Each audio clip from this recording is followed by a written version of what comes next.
Today I'm going to show you how I turn a chuck roast into a super delicious sandwich.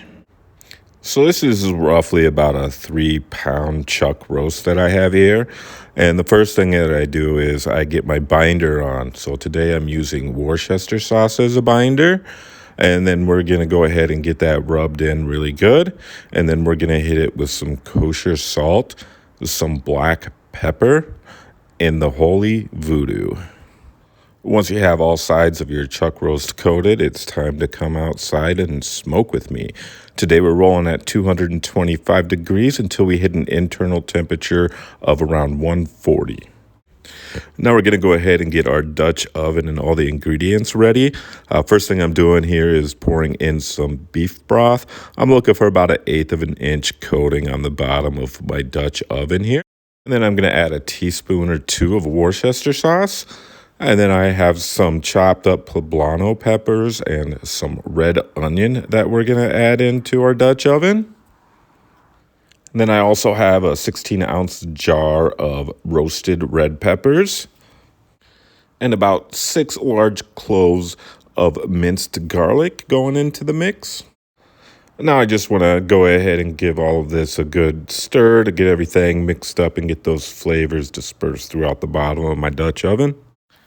Now let's go ahead and get our smoked chuck roast and throw it on top of all of that goodness in the Dutch oven. Now I'm going to take a packet of au jus and sprinkle it all over the top of this chuck roast. I'm also going to use a packet of ranch seasoning on top of my chuck roast. Last thing I'm going to add is about 10 pepperoncinis. We're going to go ahead and get the juices also poured into the bottom of the Dutch oven. I did forget to add a stick of butter, but I was able to get that in not too long after getting this on the smoke. Now we're going to head back out to the smoker and crank it up to 300 degrees and let this braise until we reach about 205 to 210 internal. Once we're done braising, it's time to get our bread toasted up. I like to put mine on the smoker while I let my chuck roast rest for about 10 to 15 minutes. All right, it's time to start shredding up our chuck roast. I tried using the claws, but they just weren't pulling it apart very good. I found that the best way to do it is just to grab a couple of forks, and it shreds easily at that point. So I've shredded all the chuck roast and I threw it in a mixing bowl here. And now what I'm going to do is I'm going to get out my pepperoncinis and I'm going to pull the stems off of those. Next, I'm going to strain my onions, my roasted red pepper, and my poblano peppers and remove them from the juice. And I'm going to go ahead and throw them in my mixing bowl and mix them up with my pulled chuck roast.